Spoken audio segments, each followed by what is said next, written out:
चले बच्चों, be active start करते हैं आज का टॉपिक।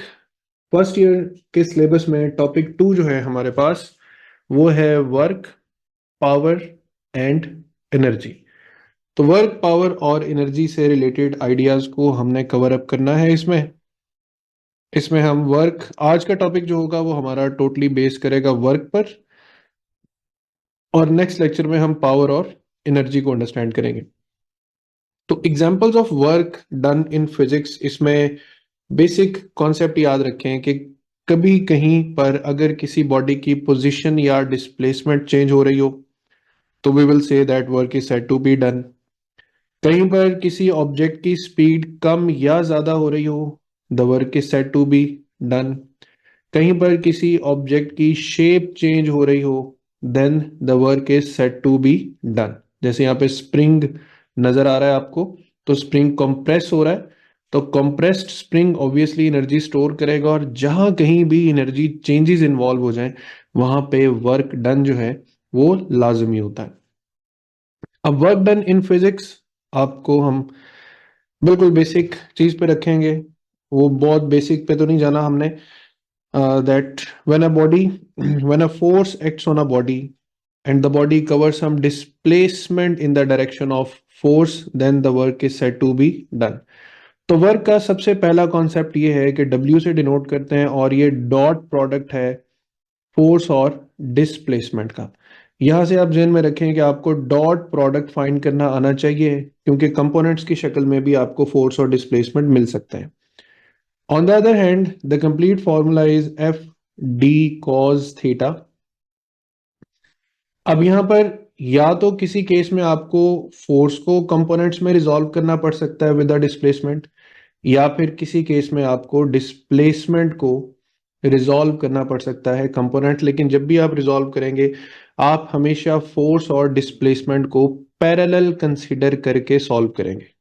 एक बात, cos थीटा चूंकि इसमें इन्वॉल्व है तो cos 0 degree as value 1, cos 90 degree as a value 0, and cos 180 degree as a value -1। तो यहां पर 1 से लेकर 0 तक, यानी 0 डिग्री से 90 डिग्री तक हमारे पास जो वर्क की कैटेगरी आ रही है वो पॉजिटिव है। एग्जैक्ट 90 डिग्री पे हमारा वर्क क्या हो सकता है? 0 हो सकता है। और 90 डिग्री से आगे, लेट से 91 डिग्री से लेकर 180 डिग्री तक जो नेचर ऑफ वर्क होगी वो क्या होगी? नेगेटिव होगी। तो ये आगे खैर और भी अच्छी तरह क्लियर हो जाएंगे, पॉजिटिव, नेगेटिव और जीरो वर्क क्या होता है। तो यहां तक डॉट प्रोडक्ट पे आते हैं और डॉट प्रोडक्ट से रिलेटेड प्रॉब्लम्स को अंडरस्टैंड करते हैं। अभी आपका पहला ही न्यूमेरिकल है बुक का कि एक 40 न्यूटन फोर्स है, 20 डिग्री एंगल है, ठीक है, और 20 मीटर लॉन्ग ग्रास जो है वो हमने कट करनी है। तो पूरा फॉर्मूला लग जाएगा W is equal to F D cos of theta. अब F हमारे पास कितना है जी? 40 न्यूटन, डिस्प्लेसमेंट है 20, अब कॉज 20 डिग्री, ठीक है। तो बच्चों जब कोई ऐसा एंगल आ जाए जिसकी नॉर्मल वैल्यू हमें नहीं पता होती, तो देखें कॉज 0 डिग्री पे आंसर है 1, और कॉज 30 डिग्री पे हमें पता है कि आंसर होता है 0.86। तो ये जो कॉज 20 डिग्री है इसकी वैल्यू 1 से कम होगी लेकिन 0.86 से ज्यादा होगी। तो आप इसको लेट से 0.9 भी कंसीडर कर सकते हैं। तो अगर हमें कैलकुलेटर यूज अलाउ नहीं है तो हम इस तरीके से अपनी इवेल्युएशन को सेट कर सकते हैं। तो आगे फिर इसकी सिंपल कैलकुलेशन हम जो भी करेंगे हमें अपना अप्रोक्सीमेट आंसर कम से कम इससे मिल जाएगा। एक तो ये मेथड हो गया कि कॉज की कोई अनयूजुअल वैल्यू आ जाए तो उसको कैसे डील करना है। अब आ जाए हमारे पास वर्क है, ये फोर्स के कंपोनेंट्स हैं, ये डिस्प्लेसमेंट के जो कि यूनिट वेक्टर्स की शक्ल में दिए हुए। तो डॉट प्रोडक्ट में क्या होता है? आई कंपोनेंट आई से और जे कंपोनेंट जे से मल्टीप्लाई हो जाता है। तो ये आपके पास बच्चों सिंपली 50 जूल आंसर आ जाएगा। बट कभी कभार चीजें सिंपल नहीं भी होंगी। जैसे एक प्रॉब्लम है आपके सामने कि find the work done, force given है आपके पास 3i प्लस 2j। तो फोर्स तो कंपोनेंट्स में गिवन है, लेकिन आपको दो पॉइंट्स दिए हैं डिस्प्लेसमेंट के, 2 और -1। 6 और 4। तो पहले तो आप इनको लिखेंगे, R1 पॉइंट है 2i माइनस जे, ये लिखने का तरीका है 2 और -1 को। तो सिमिलरली R2 को हम क्या लिखेंगे, 6i प्लस 4j। अब डिस्प्लेसमेंट फाइंड करेंगे, उसका मतलब होगा R2 माइनस R1। तो जब इन दोनों का डिफरेंस लेंगे, 6 में से 2 माइनस करेंगे 4i, और 4 में से j को माइनस करेंगे जो पहले ही माइनस है, तो ये 4i प्लस 5j हो जाएगा। ठीक है बच्चों, तो हमारे पास देखें, अब हम डील करेंगे फोर्स को डिस्प्लेसमेंट के साथ। डॉट प्रोडक्ट में डील करेंगे, तो W is equal to F dot D, 3i plus 2j dot 4i plus 5j and so on, 3 4 ज़ा 12, 5 2 ज़ा 10। तो हमारे पास 22 जूल जो है वो इसका आंसर आ जाएगा। सिमिलरली एक और भी क्वेश्चन है, ये क्वेश्चन अब आपके जिम्मे है, बिल्कुल वैसे ही है। 2 पॉइंट्स दिए, डिस्प्लेसमेंट के फोर्स दिए, और आपने डॉट प्रोडक्ट से इसको सॉल्व करना है। तो ये हो गया कॉन्सेप्ट ऑफ डॉट प्रोडक्ट। इससे आगे एक और इंपॉर्टेंट कॉन्सेप्ट, मैंने आपसे ये कहा कि आपने हमेशा फोर्स और डिस्प्लेसमेंट का जो गिवन एंगल है वो देखना है। मिसाल के तौर पे आपसे कहा जाता है कि a force makes an angle of 60 degree with Y axis, but the body is displaced in the direction of X axis. तो what is the work done? तो बच्चों वर्क डन आपने एफ डॉट डी में, अगर F D cos theta use करना है, यानी ये वाला कंपोनेंट आपने यूज करना है फोर्स का, तो फिर आपको एक्स एक्सिस वाला एंगल रिक्वायर होगा। ठीक है, तो ये अगर 60 डिग्री है तो ये रिमेनिंग कितने डिग्री हो जाएगा, 30 डिग्री। तो बताया चाहे 60 हो, सॉल्व आपने इसको किससे करना है, 30 डिग्री से। तो W is equal to F D cos 30 से सॉल्व होगा, जबकि आपको क्वेश्चन में बताया क्या होगा 60, और वो बताया होगा विद द वाई एक्सिस। ठीक है बच्चों, बात समझ आ गई ये वाली? ठीक है, अब खान साहब आपके लिए दुआ मांग रहे हैं, दुआ ये मांग रहे हैं कि आपको ये जो चीजें मैं बता रहा हूँ ये याद भी हो जाए। अब आते हैं हम पॉजिटिव वर्क केसेस पर। W is equal to F D cos theta.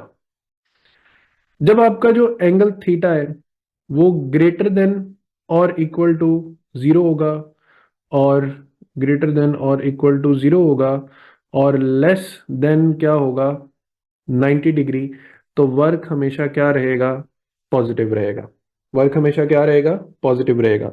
अब मैं आपको एक चीज याद करवाता हूँ, वर्क एनर्जी प्रिंसिपल वैसे तो आगे भी पढ़ लेंगे, लेकिन वर्क एनर्जी प्रिंसिपल हमने पढ़ा था, work done is equal to change of the kinetic energy. So बच्चों जब कभी काइनेटिक एनर्जी में इंक्रीज आए, तो आप समझ जाएंगे कि वर्क की नेचर उस केस में क्या होगी, पॉजिटिव होगी। अब इसमें कई एग्जांपल्स हैं। पुशिंग या pulling of an object, angle 0 degree. Car speed up कर रही है, एंगल 0 डिग्री, या स्पीड अप कर रही है तो increase in kinetic energy, positive work done. ठीक है, आप घास काट रहे हैं, लॉन रोवर को मूव कर रहे हैं, फोर्स डिस्प्लेसमेंट की डायरेक्शन सेम है। ये बड़ा इंपॉर्टेंट पॉइंट है, attraction between the charges is a positive work. क्यों? क्योंकि चार्जेस जब एक दूसरे की तरफ अट्रैक्ट करेंगे तो उनकी स्पीड बढ़ेगी, स्पीड बढ़ेगी तो बढ़ना पॉजिटिव काइनेटिक एनर्जी है, वर्क डन भी पॉजिटिव हो जाएगा। इलेक्ट्रिक फील्ड में अगर हम आ जाएं, तो प्रोटॉन अगर इलेक्ट्रिक फील्ड की डायरेक्शन में, और इलेक्ट्रॉन अगर इलेक्ट्रिक फील्ड के अगेंस्ट मूव करेगा, तो ये दोनों केसेस में काइनेटिक एनर्जी में गेन आएगा, और वर्क डन क्या हो जाएगा, पॉजिटिव हो जाएगा। और थर्मोडायनेमिक प्रोसेस में भी एग्जांपल सुन लें, कि अगर एक साइक्लिक प्रोसेस चल रहा हो, तो साइक्लिक प्रोसेस में भी जो वर्क डन है वो हमेशा क्या होता है, पॉजिटिव होता है। तो ये सारी बच्चों एग्जांपल्स हैं किसकी, पॉजिटिव वर्क डन की।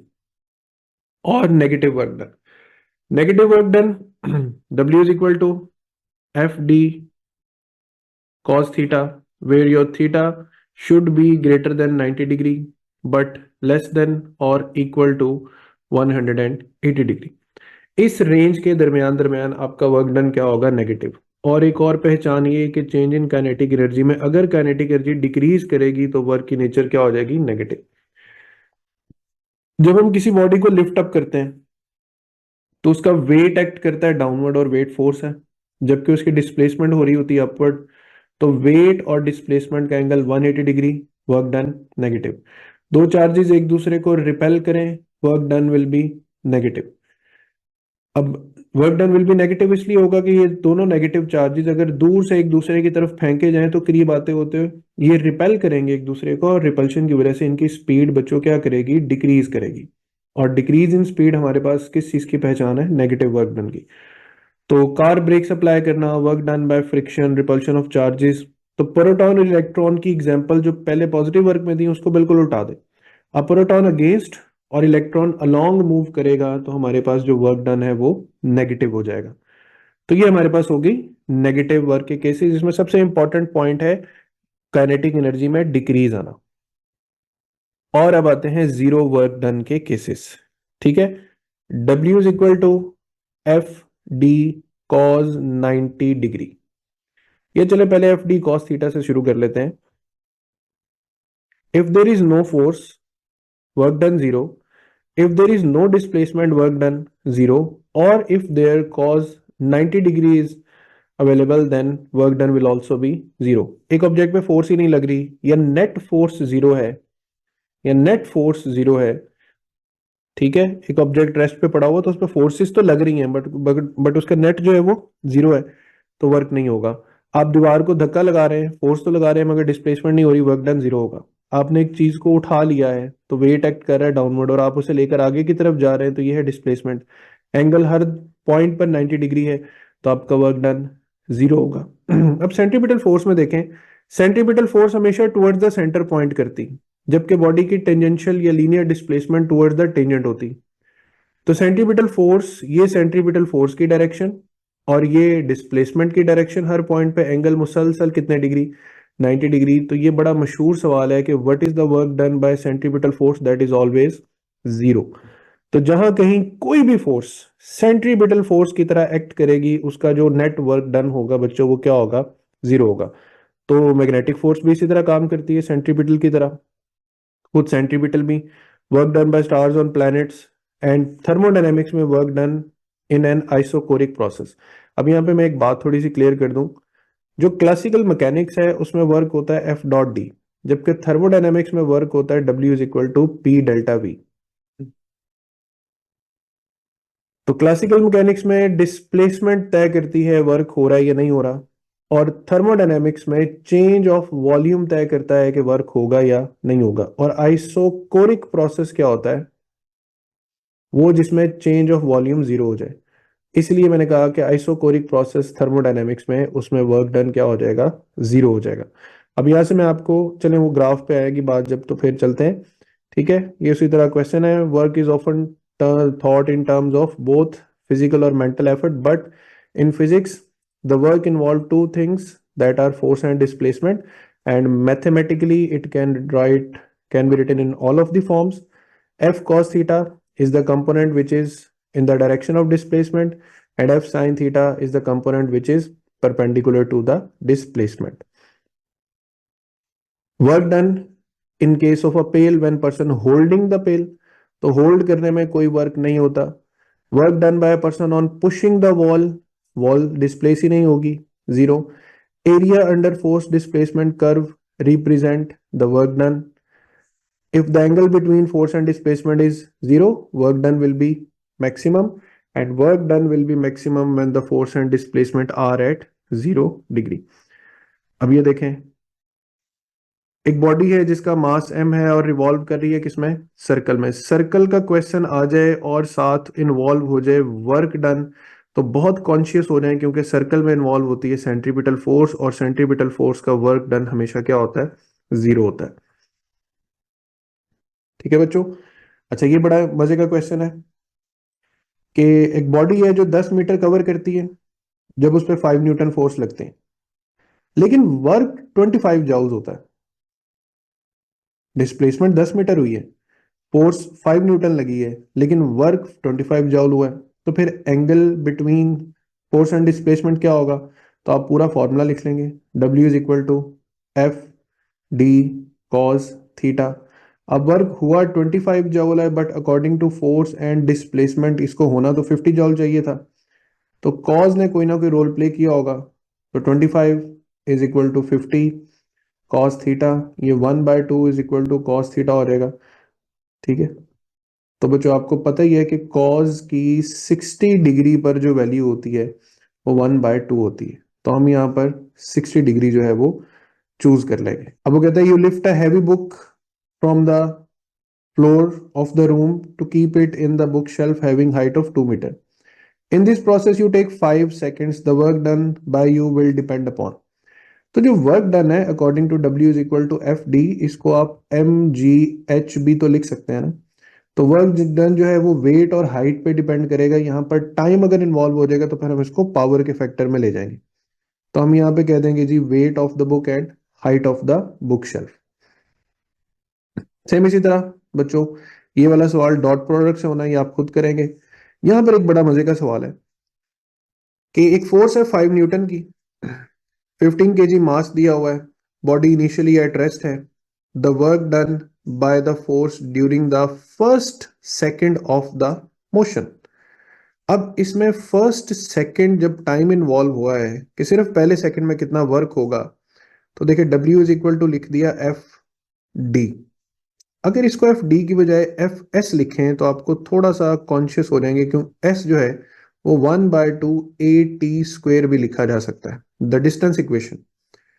अब एक्सेलेरेशन तो फिर गिवन नहीं है, तो फिर क्या हो गया 1/2 T², तो एक्सेलरेशन को F/m भी तो लिख सकते हैं, हम लिख सकते हैं ना।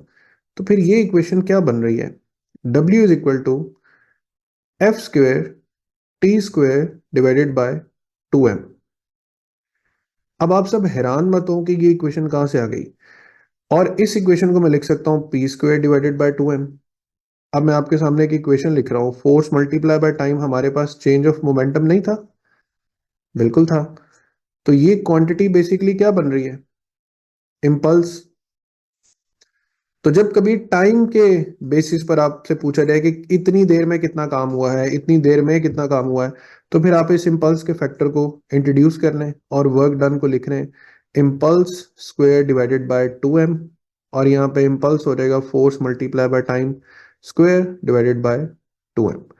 ठीक है, तो बच्चों यहाँ पे अगर हम वैल्यूज पुट करते हैं, फोर्स कितनी गिवन है हमें 5 न्यूटन, यहाँ पे सॉल्व कर लेते हैं। फोर्स है 5 न्यूटन, 25 हो जाएगा, टाइम 1 सेकेंड है, डिवाइडेड बाय 2, और हमारे पास मास है 15 kg, तो 25/30, और ये हमारे पास 5/6 जाउल्स जो है वो आंसर आ जाएगा। तो ये है अगर टाइम इन्वॉल्व हो जाए कि इतने टाइम में कितना वर्क हुआ है, तो फिर हम ये इक्वेशन यूज कर सकते हैं। अब आ जाते हैं ग्राफ्स फॉर द वर्क। तो वर्क जो है बच्चों वो कई तरह के ग्राफ से फाइंड किया जा सकता है, force displacement graph, force extension graph, pressure volume graph and power time graph. यहीं पर देख लें, force displacement, force extension, pressure volume और पावर टाइम। यहां पर एरिया, यहां पर भी एरिया, यहां पर भी ग्राफ का एरिया, ठीक है, और यहां पर भी ग्राफ का एरिया, यानी इन सब के सब ग्राफ का हम बेसिकली एरिया फाइंड करें तो हमें क्या मिल जाएगा, वर्क डन मिल जाएगा। अब फोर्स डिस्प्लेसमेंट ग्राफ इसमें ज्यादा इंपॉर्टेंट है। अब फोर्स डिस्प्लेसमेंट ग्राफ में देखें, यहाँ पे हमें रेक्टेंगल मिलेगा, तो हम area of rectangle length multiply by width से वर्क फाइंड करेंगे। यहाँ ट्राइंगल बनेगा तो 1/2 FD से वर्क फाइंड करेंगे। अगर फोर्स डिस्प्लेसमेंट ग्राफ एक क्लोज शेप में काम करेगा, तो क्लोज शेप में याद रखें हमारे पास जो वर्क डन है वो 0 होगा। ठीक है, force displacement graph close shape में वर्क डन 0 देगा, बट मैं यहीं पर एक इंपॉर्टेंट बात क्लियर कर दूं, if it is a pressure wave volume graph, तो फिर क्लोज पाथ में वर्क डन 0 नहीं होगा। तो क्लासिकल मैकेनिक्स में फोर्स डिस्प्लेसमेंट क्लोज पाथ में काम करें तो वर्क डन 0 होगा। उसकी वजह work done by gravitational field याद करें कि किसी भी कंजर्वेटिव फील्ड की वजह से क्लोज पाथ में किया गया वर्क हमेशा 0 होता है। लेकिन थर्मोडायनेमिक्स में तो काम होता है साइक्लिक प्रोसेस में। तो थर्मोडायनेमिक्स में बच्चों वर्क 0 नहीं होता, but change of internal energy 0 होती है, क्योंकि वो फाइनल और इनिशियल वैल्यूज पर डिपेंड करती है, और साइक्लिक प्रोसेस हमेशा इनिशियल से फाइनल उसी स्टेज पे आता है जहां से वो शुरू करता है। तो इसलिए change of internal energy thermodynamics में जीरो होगा, वर्क डन साइक्लिक प्रोसेस में जीरो नहीं होगा। और एक और इंपॉर्टेंट बात, वो एरिया जो अबव द मीन लाइन होगा it will be a positive work, और वो एरिया जो बिलो द मीन लाइन होगा it will be a negative work. तो अब देखें यहां पर हमसे उसने कहा है कि .1 से लेकर 5 सेंटीमीटर तक बताएं कितना वर्क हुआ है। तो इस सारे पाथ को मैं यूं देखता हूं कि ये एक पॉजिटिव वर्क है, ये भी एक पॉजिटिव वर्क है, और ये उस जितना ही नेगेटिव वर्क है, ये भी एक पॉजिटिव वर्क है। तो जो इक्वली पॉजिटिव और इक्वली नेगेटिव हैं वो तो कैंसिल हो गए। अब इस रेक्टेंगल और इस रेक्टेंगल को सॉल्व करना वर्क प्रोवाइड कर देगा। तो 10 मल्टीप्लाई बाय 1, अच्छा मैंने यहाँ पे 1 क्यों लिखा, 2 क्यों नहीं लिखा? तो इन दोनों का डिफरेंस देखना है, इनके दरमियान कितना गैप है ये देखना है। तो 2 में से 1 को माइनस कर देंगे तो ये हमारे पास होगा 10 जूल, बाद में यूनिट देखते हैं। और इसी तरह ये भी एक रेक्टेंगल है, तो 10 मल्टीप्लाई बाय 5 माइनस 4 1, तो ये भी 10 जूल। अब यहाँ पे वर्क का यूनिट जाउल नहीं अर्ज यूज हुआ है। आपको पता है अर्ज भी यूनिट है वर्क का, तो 1 जूल जो होता है वो 10⁻⁷ अर्ज के बराबर होता है। तो 10 प्लस 10 टोटल 20 अर्ज जो है वो इसका राइट आंसर आ जाएगा। तो बहुत सिंपल होते हैं वर्क डिस्प्लेसमेंट ग्राफ। अब देखें यहाँ पर वो कहते हैं कि एक ग्राफ फोर्स डिस्प्लेसमेंट ग्राफ जो है वो शो किया गया है। आप सिर्फ वर्क फाइंड कर दें जब बॉडी को x = 0 से x = 35 तक डिस्प्लेस किया गया। भाई ग्राफ तो 40 तक जा रहा है, लेकिन उसने हमसे पूछ लिया 35 तक। अब 35 तक का पंगा लेने से बेहतर है कि आप पहले इसको 40 तक सॉल्व कर लें। एरिया फाइंड करना है, तो ये ट्रेपीजियम बन रहा है, और ट्रेपीजियम के एरिया फाइंड करने का तरीका है ए और B, sum of opposite sides. तो देखो जी 1/2 sum of opposite sides multiply by the distance between them. तो ए साइड की डिस्टेंस कितना है 40, प्लस बी का डिस्टेंस 10 से लेकर 30 तक कितना है 20, और इन दोनों के दरमियान डिस्टेंस कितना है वो है 10। तो बच्चों देखो क्या बन रहा है 40 प्लस 20 60, 60/2 30, 30 मल्टीप्लाई बाय 10। तो पूरा वर्क अगर 300 जाउल्स बन रहा है तो 300 के करीब तरीन जो आंसर है वो 287 है। यानी यहां तक इस हिस्से को छोड़कर बाकी जो टोटल वर्क हुआ है वो 287.5। तो ये हमारे पास एरिया ऑफ ट्रेपीजियम सॉल्व हो गया। यहां तक मुझे कंफर्म कर दें, समझ आ गई ये चीजें? That's good. अब फोर्स एक्सटेंशन ग्राफ है, तो W = 1/2 F डेल्टा L, ये आपके FSC में सेकेंड ईयर में चैप्टर नंबर 17 में ये ग्राफ जो है वो यूज होते हैं। बहरहाल आप ज्यादा फोकस करेंगे फोर्स डिस्प्लेसमेंट ग्राफ पे, बाकी प्रेशर वॉल्यूम ग्राफ है तो P डेल्टा V से वर्क फाइंड होगा। इस पे हम इन डिटेल फिर थर्मोडायनेमिक्स में बात करेंगे। अच्छा जी, अब आ जाते हैं कंजर्वेटिव फोर्सेस। कंजर्वेटिव फोर्सेस जिसमें 3 इंपॉर्टेंट फोर्सेस आ जाती हैं, ग्रेविटेशनल, इलेक्ट्रिक और स्प्रिंग फोर्स। कंजर्वेटिव फोर्सेस के बारे में कुछ मेन बातें कि work done in conservative field is independent of the path followed. ये एक इंपॉर्टेंट पॉइंट है, इसको पहले देख लें। ये ग्राउंड है, ग्राउंड से सर्टन हाइट पर हमने पहुंचना है, तो इट डजेंट मैटर कि आप इस हाइट तक किस तरीके से पहुंचते हैं, वर्क डन सिर्फ हाइट पे ही डिपेंड करेगा, और वो वर्टिकल हाइट पे डिपेंड करेगा, रास्तों पे डिपेंड नहीं करेगा। Work done only depends upon the initial and the final position. और फिर कंजर्वेटिव फील्ड में वर्क डन क्लोज पाथ में क्या हो जाता है, जीरो हो जाता है। वो कैसे जीरो हो जाता है? वो ऐसे जीरो हो जाता है कि आपने लेट से स्टार्ट किया पॉइंट ए से, और ए से बी तक जाएंगे, तो आप बॉडी को डिस्प्लेस इधर कर रहे हैं, बॉडी की फोर्स यहाँ पे एक्ट कर रही है, तो यहाँ पे वर्क क्या हो गया, जीरो। बी से सी ऊपर ले जाएंगे तो वर्क नेगेटिव होगा, सी से डी लेकर आएंगे वर्क फिर जीरो हो जाएगा, और डी से ए लाएंगे तो वर्क पॉजिटिव mgh हो जाएगा। तो टोटल वर्क डन आपका फिर भी क्या हो जाएगा, जीरो। तो कंजर्वेटिव फोर्स में या फील्ड में क्लोज पाथ में किया गया वर्क डन जीरो हो जाता है। फिर कंजर्वेटिव फील्ड में जो मैकेनिकल एनर्जी है, ये total energy, it is the sum of kinetic and potential energy. And very important thing, the concept of potential energy is only related to the conservative forces. तो देखें यहाँ पर late से एक बॉक्स है, उसको हमने फोर्स F लगा के डिस्प्लेस किया तो वर्क डन हो गया FD। अब हमने उसको उठाया हुआ है और लेकर चल रहे हैं, एंगल 90 डिग्री हो गया, वर्क डन हो गया 0। फिर हमने उसको नीचे रखा, तो पकड़ा तो हुआ है लेकिन उसको रख रहे हैं नीचे की तरफ, एंगल हो गया 180, तो -FD। यहाँ पर भी बच्चों आपके पास टोटल वर्क डन क्या हो गया 0। फिर वो एग्जांपल, इस पॉइंट तक वर्क 0, ऊपर जाएंगे वर्क -mgh, इस तरफ आएंगे वर्क फिर से 0 और डाउनवर्ड आ जाएंगे तो वर्क हो जाएगा +mgh। क्लोज पाथ में काम किया तो वर्क फिर से क्या हो गया 0 हो गया। अब एक और बड़ा इंपॉर्टेंट प्रॉब्लम आपकी बुक में है, उस जैसा एक प्रॉब्लम यहाँ पर है कि 6 ब्रिक्स हैं जिनको हमने एक दूसरे के ऊपर पाइल अप करना है। हर ब्रिक का मास m है, हाइट h है, तो हमें टोटल कितना काम करना पड़ेगा। अब बुक में जो न्यूमेरिकल सॉल्व करते हैं वो तो पूरी एक टेक्निक है ना न्यूमेरिकल सॉल्व करने के लिए, इसका एक शॉर्टकट भी है। वो शॉर्टकट है n×n-1 डिवाइडेड बाय 2 mgh। अब n क्या है, नंबर ऑफ ब्रिक्स, तो total work done will be equal to n यानी 6, 6 - 1 5 डिवाइडेड बाय 2, साथ आप लगा देंगे mgh, तो 30/2 15 mgh, ये हमारे पास इसका राइट आंसर आ जाएगा। तो ये नंबर ऑफ ब्रिक्स या स्टेकिंग द ब्रिक्स का क्वेश्चन आ जाए तो बच्चों आप डायरेक्ट ये शॉर्टकट लगा के अपना आंसर फाइंड कर सकते हैं। इसके बाद work done by variable force में हम हुक्स लॉ पे आ जाते हैं, जो कहता है कि force is directly proportional to displacement. अब जैसे जैसे स्प्रिंग की डिस्प्लेसमेंट चेंज होगी फोर्स भी चेंज हो जाएगी, but we know that the work done on the spring is equal to 1/2 k x squared, 1/2 k x squared.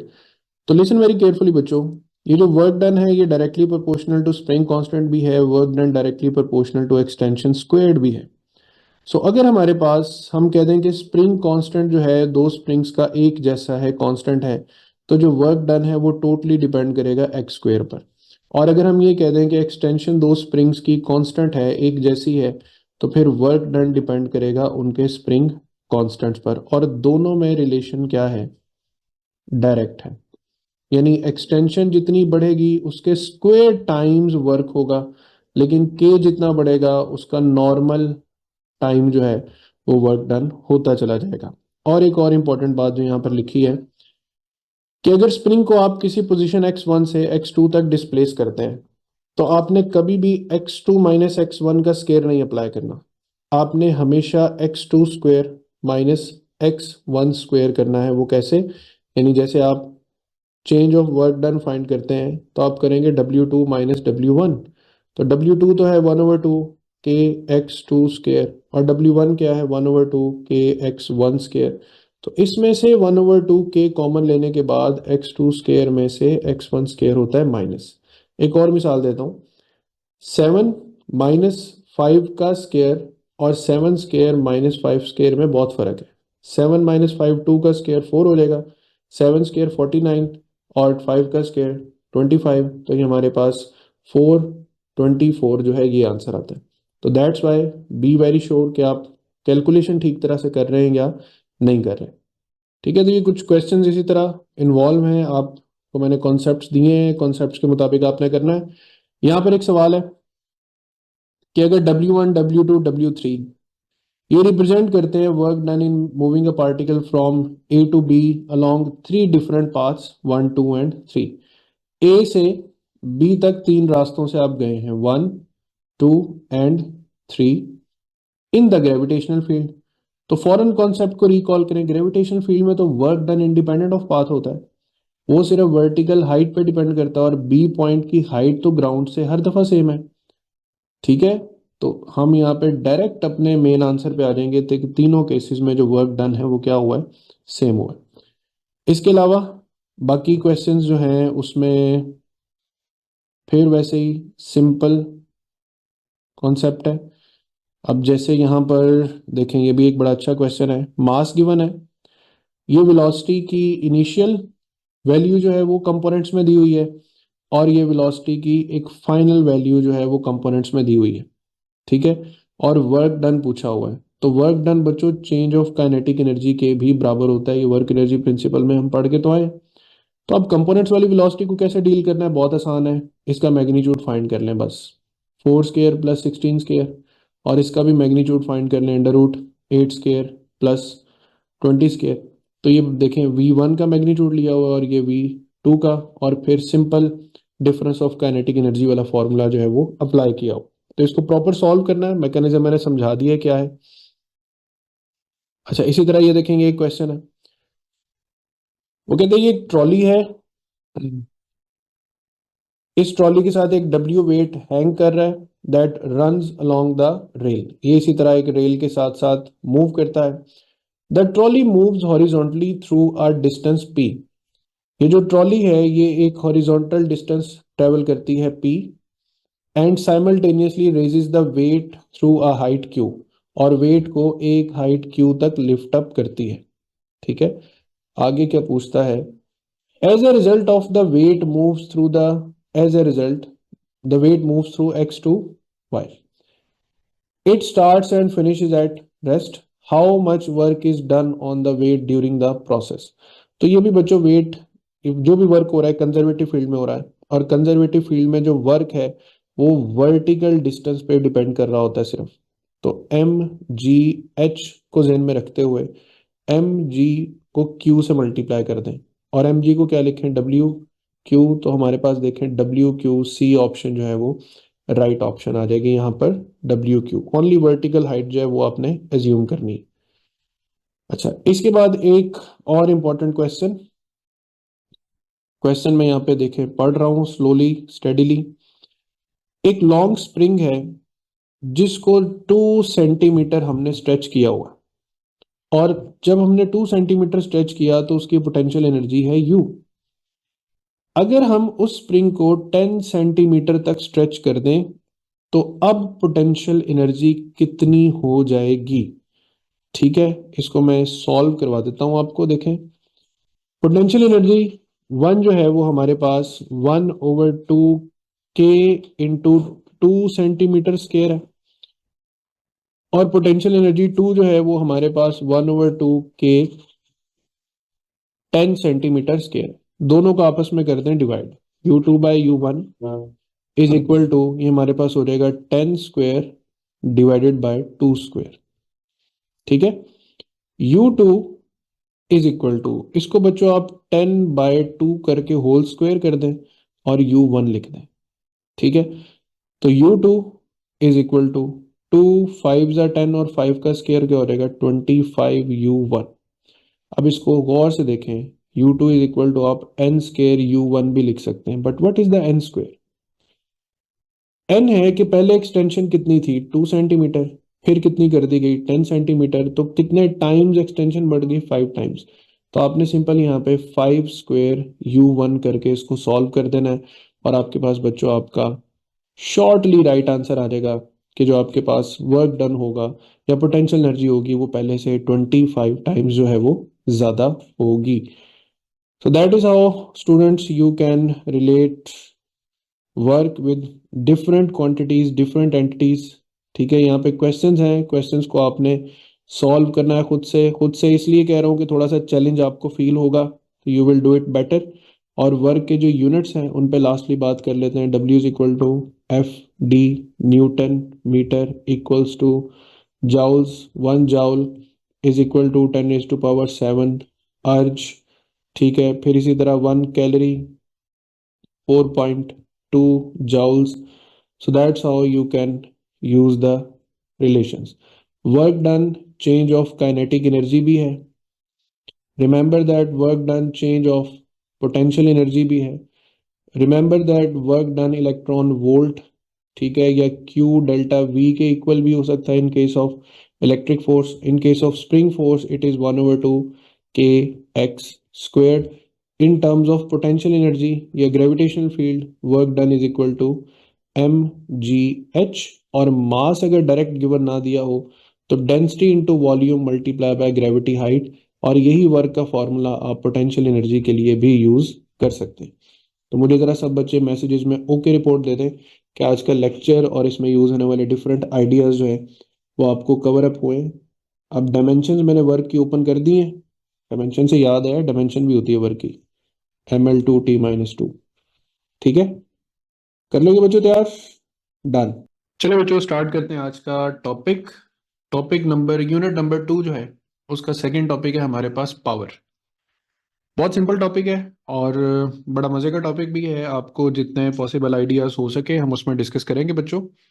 तो पावर जो है इसको हम डिफाइन करते हैं as rate of doing work with respect to time. तो फॉर्मूले में हम लिख देते हैं P इज इक्वल टू, या इसको लिखते हैं average power is equal to total work divided by total time. तो हमेशा किसी भी क्वांटिटी को बिगनिंग में एज एवरेज जो है वो डिफाइन करते हैं। तो पावर वर्क ओवर टाइम भी होता है। ठीक है, अब यहां से अगर हम यूनिट ऑफ पावर पे आ जाए तो power is equal to work over time. Work का यूनिट है जाउल, टाइम का है सेकंड, तो joule per second is equal to watt. एक ये यूनिट ध्यान में रखना है। फिर एक ब्रिटिश यूनिट होता है 1 HP, 1 हॉर्स पावर, जो आप सबको पता है कि कितना होता है 746 वॉट। और एक और भी चीज याद रखनी है, 1 HP is also known as 550 foot pound per second. ठीक है, फुट पाउंड, फुट पाउंड।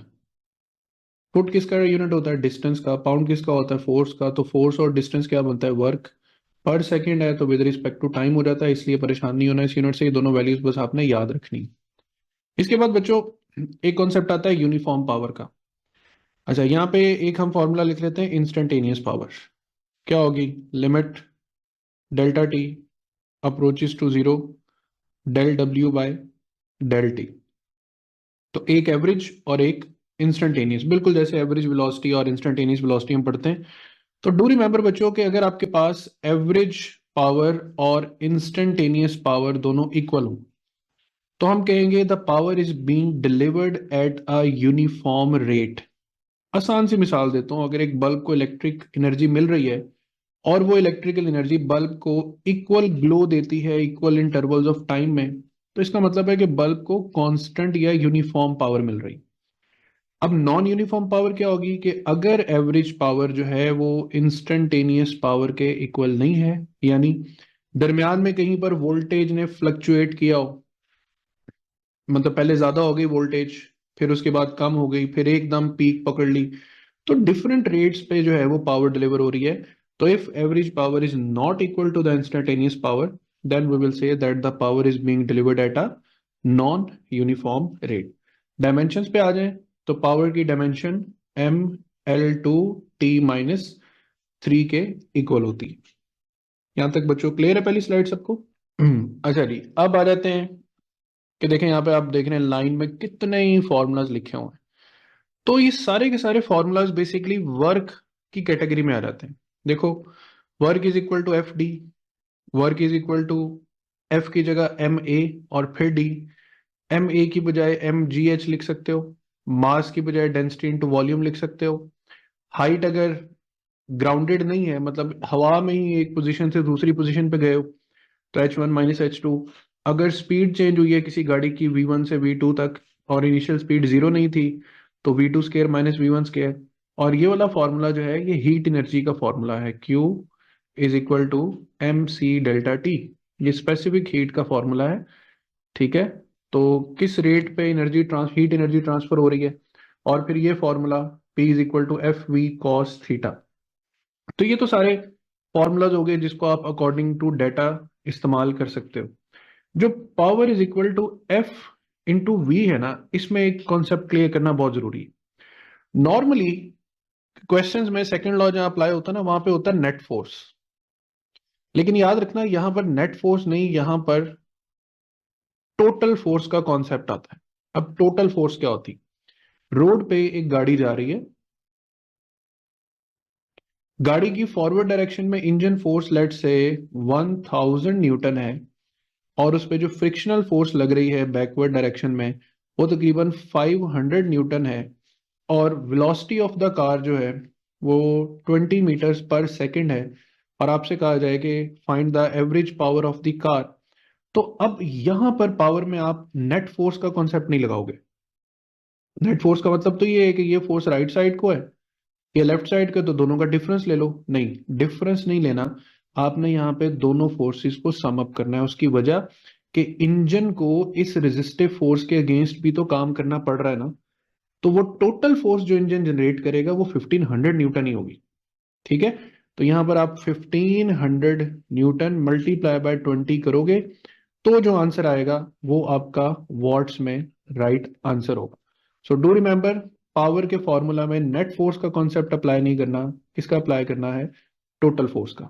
ये बात सबको समझ आ गई? ठीक है, तो ये बुक के एक न्यूमेरिकल से स्टार्ट कर लेते हैं। देखो, 100 मीटर क्यूब ऑफ वाटर है, हाइट 10 मीटर है, टाइम 20 मिनट्स है, डेंसिटी गिवन है, increase in potential energy and power delivered पूछा है। अब पोटेंशियल एनर्जी mgh होती है, न्यूमेरिकल में तो मास गिवन नहीं है, तो मास डेंसिटी इनटू वॉल्यूम भी तो होता है ना। तो ये बच्चों हमारे पास क्या आ जाएगी, पोटेंशियल एनर्जी। और अगर हमें पावर फाइंड करनी है तो हम potential energy per unit time formula apply कर सकते हैं, यानी रो वी जी एच का जो भी आंसर आएगा उसको हम टाइम, अब 20 मिनट्स है तो 20 मल्टीप्लाई बाय 60 से डिवाइड कर देंगे। ठीक है, फॉर्मूला मैंने समझा दिया है, फाइल सेंड करूंगा, सॉल्व आपने खुद करना है। नेक्स्ट न्यूमेरिकल पे चलते हैं। बुक में देखो 400 न्यूटन फोर्स गिवन है और स्पीड 80 किलोमीटर पर आवर है, लेकिन आपने किलोवाट पर किलोवाट में आपने आंसर देना है। तो power is equal to F V. अब देखना फोर्स स्टेटमेंट पढ़ना जरा। A force of 400 newton is required to overcome road friction. तो मैं जो पीछे मिसाल समझा के है ना वो अगेंस्ट फ्रिक्शन वाली, तो ये इंजन को टोटल फोर्स डेवलप करनी पड़ेगी। तो P is equal to F V, force है 400, स्पीड है 80 किलोमीटर पर आवर, तो 80 को 3.6 पे डिवाइड कर देना, ये आपके पास मीटर पर सेकंड बन जाएगा।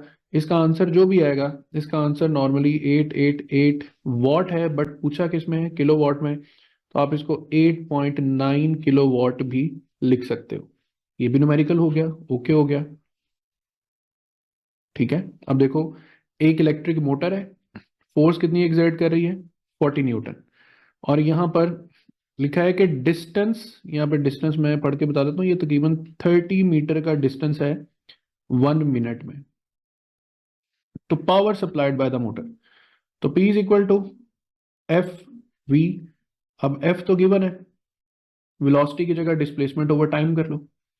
तो फोर्स है 40 न्यूटन, डिस्प्लेसमेंट कितनी है 30 मीटर, टाइम कितना है 1 मिनट 60 सेकेंड्स। तो आपके पास देखो, जीरो से जीरो, 3 2 6, 2 इंटू 20, तो बेटा हमारे पास 20 जो है वो राइट आंसर आ गया। ठीक है, अगेन फोर्स गिवन है, स्पीड गिवन है, दोनों को मल्टीप्लाई करना है, तो power is equal to force into velocity. तो ये 4500 मल्टीप्लाई बाय 2 9000 तो बनेगा। अब 9000 के आगे देखो 9000 HP भी लिखा हुआ है, 9 किलो वॉट भी लिखा हुआ, तो ऐसा यूनिट तो वॉट ही है ना, तो हम इसको 9 किलो वॉट भी लिख सकते हैं। इसी तरह आगे बढ़ते हैं। पावर गिवन है, ग्रेविटी गिवन है, amount of water that can be raised in 1 minute to a height of 10 metre. Same उसी तरह P is equal to mgh divided by time and you need to find the mass. Again there is power, how much time, अब की बार आपने time find करना है, तो power is equal to mgh by time, और time is equal to mgh by power के इक्वल हो जाएगा। तो फॉर्मूला एक तरह से ही चलेगा बच्चों, लेकिन क्या है कि आपको खुद सवाल पढ़ के डायमेंशन अंडरस्टैंड करनी है कि आपको इसको किस डायरेक्शन में सॉल्व करना है। वो कौन कौन से ग्राफ हैं जिनसे हम पावर जो है वो एक्सट्रैक्ट कर सकते हैं। देखो, वर्क टाइम ग्राफ अगर हो तो इसकी स्लोप फाइंड करते हैं। स्लोप में परपेंडिकुलर वर्क को टाइम बेस पे डिवाइड करेंगे तो क्या बन गया, पावर। तो हम कहेंगे slope of work time graph is power.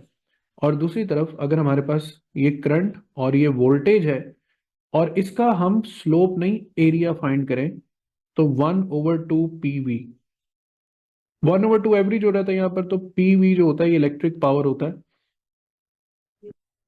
Sorry 1/2 IV आ जाएगा, करंट इंटू वोल्टेज। ठीक है, तो 1/2 IV that is average power. तो करंट वोल्टेज ग्राफ हो तो एरिया फाइंड करना है, वर्क टाइम ग्राफ हो तो स्लोप फाइंड करना है। इसके बाद एक कंफ्यूजन हमें दूर करनी है किलोवाट एंड किलोवाट आवर में। देखो वॉट किसका यूनिट है? पावर का। तो साथ अगर किलो लग जाए तो वो तो सिर्फ एक प्रीफिक्स है ना, 10⁻³ वॉट। तो यूनिट अभी भी ये किसका रहेगा?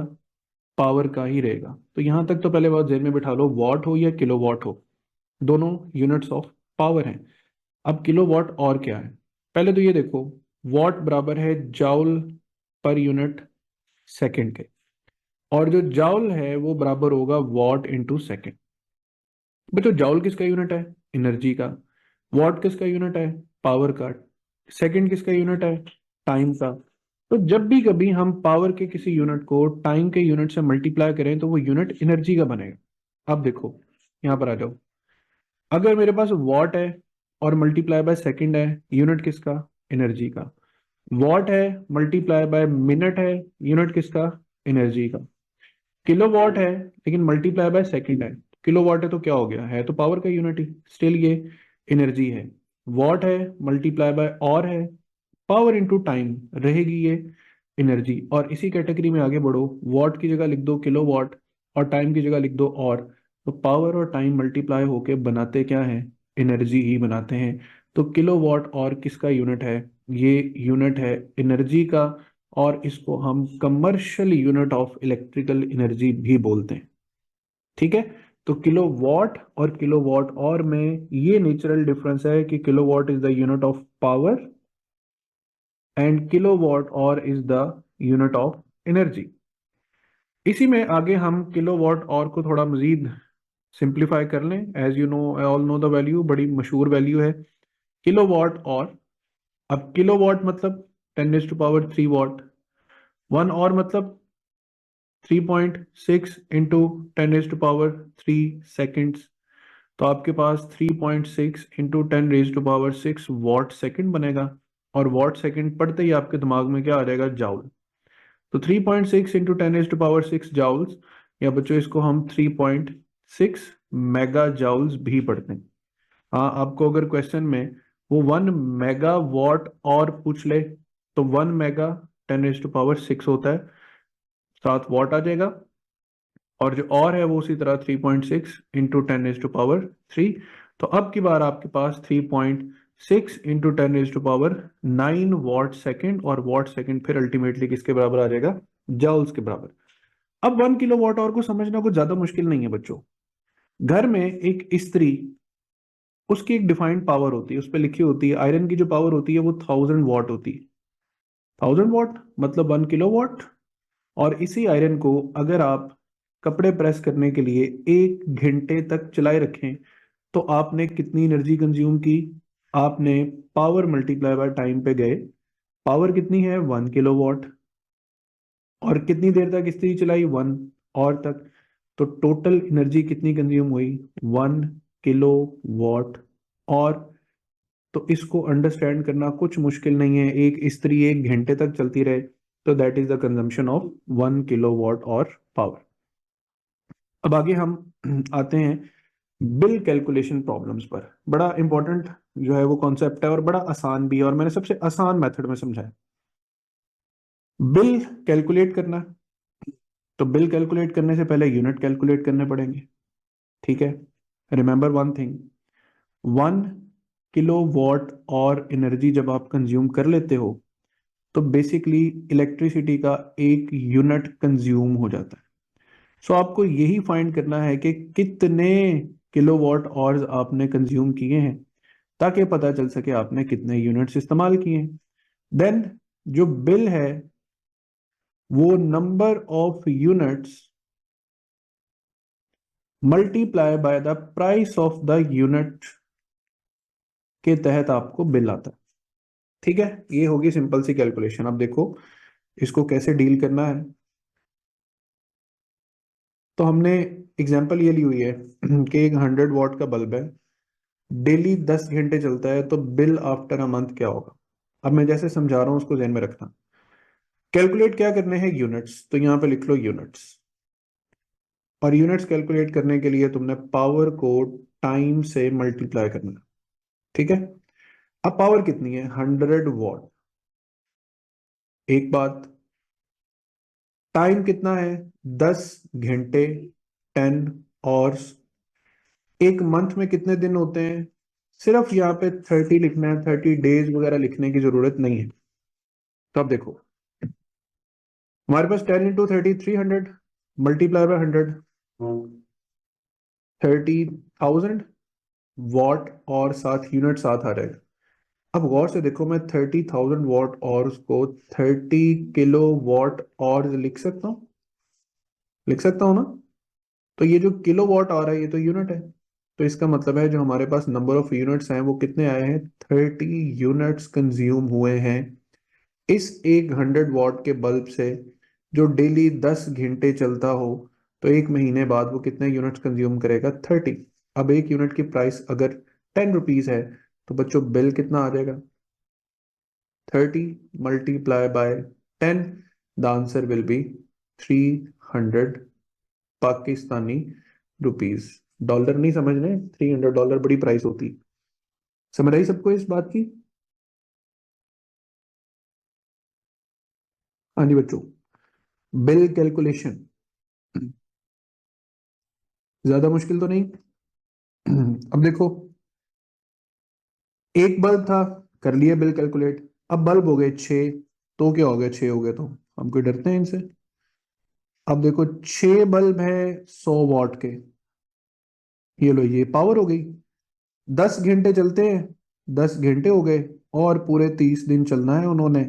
तो आपके पास बच्चों, ये आपके पास 600 वॉट मल्टीप्लाई बाय 300 आवर्स, तो 1,80,000 वॉट आवर्स, जिसको आप 180 किलो वॉट आवर्स भी लिख सकते हो, जिसका मतलब है 180 यूनिट्स ऑफ इलेक्ट्रिसिटी। एक की प्राइस अगर 10 रुपए है, तो आपका ये वाला बिल कितना आ जाएगा, 1,800 रुपये फकत, किसी अच्छे जमाने में। आजकल तो इसके साथ 2 जीरोस और लगेंगे अगर आप ऐसी हरकतें करेंगे, इतने बल्ब चलाएंगे, ठीक है। तो अब देखो, डिवाइस 1, डिवाइस 2। अब तो परेशानी बढ़ जाएगी यार, अब क्या करें, तो कुछ भी ना करें, यूनिट्स ही फाइंड करने हैं ना। तो क्या हो गया, यूनिट्स, एक डिवाइस के यूनिट्स प्लस दूसरी डिवाइस के यूनिट्स। इतना को मुश्किल काम है, 2 डिवाइसेस है, तो पहले बल्ब को सॉल्व कर लो। 4 बल्ब है 100 वॉट के, ठीक है, और कितनी देर चलते हैं, चलो 5 घंटे चला लो, 5 घंटे चलते हैं, 30 दिन तक चलेंगे। ये हमारे पास बल्ब की कैलकुलेशन होगी। प्लस पंखों पे आ जाओ, 200 वॉट के 3 पंखे हैं, 3 पंखे हैं, 200 वॉट है, 5 घंटे ही चलते हैं और 30 दिन तक चलेंगे। ये भी आंसर किस में आएगा, किलोवाट आवर्स में।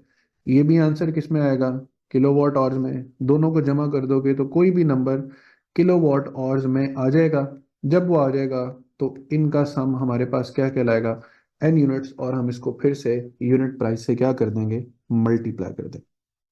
Is that okay. तो ये अब आगे एक और हमारे पास एग्जाम्पल है, तो ये एग्जाम्पल जब आपने खुद करनी है, ठीक है। एक और मैं कॉन्सेप्ट आपको साथ समझा दूं। ये जो किसी भी मशीन की एफिशिएंसी का फॉर्मूला होता है, एफिशिएंसी का फॉर्मूला, ये हमेशा output power divided by input power के कंपैरिजन में आता है। जैसे यहाँ पर एक क्वेश्चन है हमारे पास कि power is transferred through a machine as shown. ये इनपुट पावर है, ये आउटपुट पावर है, और दरमियान में कुछ लॉस भी है। तो व्हाट इज द एफिशिएंसी। तो घबराना नहीं है, एफिशिएंसी में सिर्फ आपने आउटपुट को इनपुट से कंपेयर करना है, लॉस को बाद में देखते हैं। तो यहां पर हमारे पास देखो क्या आंसर आएगा, मेरा ख्याल है यही आंसर आएगा ना, आउटपुट ओवर इनपुट। तो ये हमारे पास राइट आंसर हो जाएगा। यहाँ पे एक क्वेश्चन है देखो, वो कहते हैं power station has an efficiency of 40% and generates 1,000 megawatts of electrical power. What is the input power and wasted power. अब एफिशिएंसी 40% है, मतलब 40/100, और एफिशिएंसी होती किसके बराबर है, आउटपुट डिवाइडेड बाय इनपुट के, ठीक है। अब वो कहता है इट जनरेट्स 1000 मेगावाट। इसका मतलब है कि जो आउटपुट पावर है वो 1000 मेगावाट है डिवाइडेड बाय इनपुट। और ये दोनों रेशियोज बराबर किसके हैं? 40% के, यानी 40/100। तो अब देखो बच्चों, हमारे पास बड़ा आसान तरीका है पी आई फाइंड करने का। हम पी आई दूसरी तरफ ले जाएंगे और हम 100 को 1000 से करेंगे मल्टीप्लाई मेगावाट और 40 पे कर देंगे डिवाइड, ठीक है। तो ये हमारे पास कैंसिल हो जाएगा। ये हमारे पास कितना आएगा? 4 2 8, 4 5 20, 2000। तो जो इनपुट पावर है वो हमारे पास 2500 मेगावाट्स आ रही। कुछ मुश्किल नहीं है, बस एफिशिएंसी का फॉर्मूला लगाया। तो ये तो एक बात होगी ना कि उसने पूछा कि what is the input power. Input power तो 2500 है, ठीक है। अब देखो इनपुट पावर हमारे पास ऑप्शन में देखो 2500 सिर्फ इसी में है, बाकियों में तो इनपुट पावर 25 है ही नहीं। तो एक तो इस तरह से भी आंसर पूरा सही हो सकता है, लेकिन उसने वेस्टेड पावर पूछी है। वेस्टेड पावर जो होती है वो इनपुट में से आउटपुट को माइनस करने पे निकलती है। तो बच्चों जब 2500 में से 1000 को माइनस कर दोगे तो पीछे कितनी वेस्टेड बचेगी? 1500 मेगावाट। तो यही हमारे पास राइट आंसर है। अब इसी तरह बच्चों आगे एमसीक्यूज आते चले जाएंगे, ठीक है। मेन कॉन्सेप्ट मैंने आपको समझा भी दिया है, सिखा भी दिया है पावर का। अब आपने इसको इम्प्लीमेंट करना है। ये बिल कैलकुलेशन के क्वेश्चंस भी हैं, पावर एंड एफिशिएंसी के भी हैं, और क्वेश्चंस के साथ सॉल्यूशंस भी दिए हुए हैं, ठीक है। तो खुद इसको चैलेंज समझ के करोगे सब बच्चे। आज का हमारा लेक्चर वर्क एंड एनर्जी के टॉपिक का लास्ट टॉपिक है, जिसमें हमने टोटली डिस्कस करना है कॉन्सेप्ट ऑफ एनर्जी को। इसमें हम तमाम तर कॉन्सेप्ट्स को एक एक करके देखते हैं जो यहाँ पर गिवन है, मेंशन है बच्चों। तो सबसे पहले law of conservation of energy, जिसके बारे में आप सिंपली पढ़ते हैं कि energy can neither be created, can nor be destroyed, it can only be transformed from one form to another. और फिर बहुत सी फॉर्म्स ऑफ एनर्जीज हैं, केमिकल एनर्जी है, मैकेनिकल है, रेडिएंट है, ठीक है। इसी तरह केमिकल एनर्जी हो गई, और मैग्नेटिक एनर्जी, इलेक्ट्रिकल एनर्जी। तो ये फॉर्म्स ऑफ एनर्जीज हैं। अगर हम टाइप्स ऑफ एनर्जीज पर जाएं तो there are two basic types, kinetic energy and potential energy. Energy due to motion, और फिर दूसरी टाइप है स्टोर्ड फॉर्म ऑफ एनर्जी। इसमें काइनेटिक एनर्जी आ जाए, जहां कहीं आप मोशन एक्सपीरियंस करें, हरकत को एक्सपीरियंस करें, वहां पर हम कहेंगे कि बॉडी कौन सी एनर्जी पोजेस करती है? काइनेटिक एनर्जी पोजेस करती है। और काइनेटिक एनर्जी जो है उसका जो सिंपल फॉर्मूला हम पढ़ते हैं, दैट के ई, जिसको मैं यहाँ पर ई से भी डिनोट करूंगा, it is equal to 1/2 mv²। अब पहले तो ये बात कि इसको हम कितनी तरह से इसकी मल्टीपल डायमेंशंस में जा सकते हैं। तो देखो energy is equal to 1/2 m। ये जो v स्केयर है इसको हम v.v भी लिख सकते हैं। अगर हमें वेलोसिटी जो है वो एज अ वेक्टर फॉर्म दी हो, 3i + 4j, और फिर इसी तरह एनर्जी जो है वो हम 1/2 mv भी लिख सकते हैं। यानी एनर्जी जो है वो 1/2 मोमेंटम टाइम्स वेलोसिटी भी लिख सकते हैं। फिर इसी तरह हम energy is equal to 1/2 mv² में m से मल्टीप्लाई और m से डिवाइड कर दें तो हम एनर्जी को इन terms of momentum p² divided by 2m भी लिख सकते हैं। और जब कभी हमें change of kinetic energy find करना हो तो बच्चों 1/2 mv² में से 1/2 mv1² माइनस करना है। तो डेल्टा ई जो है वो हमारे पास 1/2m कॉमन आ जाएगा, और v2 का अलग स्क्वायर होगा, v1 का अलग से स्क्वायर होगा। तो ये पॉसिबल डायमेंशंस में हम काइनेटिक एनर्जी के फॉर्मूला को डील कर सकते हैं। ये तो हो गया कि हमने फॉर्मूला लिखना किस किस तरीके से है या हम किस तरह से इसको डील करेंगे। इसके बाद बड़ी इंपॉर्टेंट चीज आती है energy momentum relations, very important in terms of kinetic energy and momentum. तो अभी ऊपर में एक रिलेशन लिख के आया कि एनर्जी की इक्वेशन है 1/2 mv², और मोमेंटम की इक्वेशन है p is equal to mv। अच्छा, पहले मैं एक सिंपल कॉन्सेप्ट बताता हूं।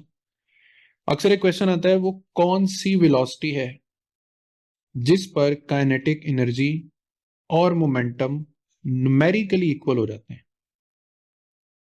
न्यूमेरिकली इक्वल का मतलब है कि दोनों के आंसर सेम आते हैं, यूनिट तो ऑब्वियसली सेम नहीं है। तो जब उसने कंडीशन ही बता दी कि energy is equal to momentum, तो 1/2 mv² is equal to mv पे चले जाएंगे आप। m से m कैंसिल कर देंगे, v से एक v कैंसिल कर देंगे, और velocity is equal to 2 metre per second, ये आंसर आ जाएगा। और इस इक्वलिटी को जहन में बिठा लें। वो आपसे ये भी क्वेश्चन कर सकता है, वो कौन सी वेलोसिटी है जिस पर kinetic energy 3 times of momentum के बराबर होती। तो कुछ भी नहीं करना, बस यहाँ पे सिर्फ mv लिखा हुआ था, यहाँ पे 3 लिख के सॉल्व कर लेना, तो आपके पास कोई ना कोई वेलोसिटी जो है वो आंसर में आ जाएगी। इसके बाद मैंने ऊपर एक रिलेशन लिखा काइनेटिक एनर्जी और मोमेंटम का, that E is equal to p² divided by 2m। अब यहाँ पर जो मोमेंटम है उसकी इक्वेशन बन जाएगी √2 into mass into kinetic energy. अच्छा, मैं यहाँ पे कुछ बातें बताता हूँ। अगर मैं एनर्जी और मास का ग्राफ बनाता हूँ जिसमें मोमेंटम को मैंने कांस्टेंट रखा हुआ है, तो फिर मेरे पास एक इनवर्स रिलेशन का ग्राफ बनेगा, क्योंकि एनर्जी यहाँ पर मास से इनवर्सली रिलेटेड है, बट शर्त यह है कि मोमेंटम क्या हो, कांस्टेंट हो। अगर मैं एनर्जी और मोमेंटम स्क्वायर का ग्राफ बनाऊंगा तो वो एक स्ट्रेट लाइन बनेगा, बशर्ते के मास उसमें कांस्टेंट हो। एंड थर्डली, अगर मैं एनर्जी और मोमेंटम, देखो यहाँ मोमेंटम स्क्वायर लिखा मैंने, और एनर्जी है भी मोमेंटम स्क्वायर के डायरेक्टली प्रोपोर्शनल, और डायरेक्ट प्रोपोर्शनैलिटी का ग्राफ स्ट्रेट लाइन बनता है, लेकिन यहाँ पे मैंने स्क्वायर नहीं लिखा। तो जो स्क्वायर नहीं लिखा ना, उसकी वजह से ग्राफ जो है ना वो यूं एक्सपोनेंशियली ऊपर की तरफ ट्रेवल करेगा। यहां पर भी हम लिखेंगे कि मास इज केप्ट कांस्टेंट। और इस रिलेशन के तहत अगर आप मोमेंटम वर्सेस एनर्जी का ग्राफ बनाओगे, अच्छा चलो पहले √ एनर्जी का ग्राफ बनाओगे तो वो तो आपको समझ आ गई ना, स्ट्रेट लाइन बनेगा।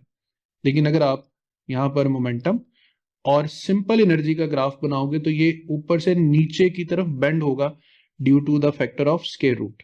ये नीचे से ऊपर को क्यों गया, due to the factor of square. तो ये चंद ग्राफ्स हैं जिन ग्राफ को आप डील कर सकते हैं। अब हमारा अगला काम है कि हम किस तरीके से एनर्जी मोमेंटम और मोमेंटम एनर्जी रिलेशन के सवालों को डील करते हैं। तो सवाल कैसे आते हैं? सवाल बच्चों ऐसे आते हैं, वो आपसे कहते हैं कि एक कार और एक ट्रक, उनकी काइनेटिक एनर्जी सेम है, तो किसका मोमेंटम ग्रेटर होगा। या वो कहता है कार और ट्रक दोनों का मोमेंटम सेम है, तो किसकी काइनेटिक एनर्जी ज्यादा होगी। जब उसने हमें कहा कि दोनों की काइनेटिक एनर्जी सेम है, तो kinetic energy of car must be equal to the kinetic energy of truck. So p1² by 2m1 must be equal to p2² divided by 2m2। 2 से 2 कैंसिल हो गया। अब देखो p1 बाय p2 की ratio √of m1 by m2 के equal आ रही। Square भी खत्म कर दिया, मास की रेशो बना ली। तो यहां से साफ पता चल रहा है हमें कि जो मोमेंटम है वो directly proportional to the square root of mass है।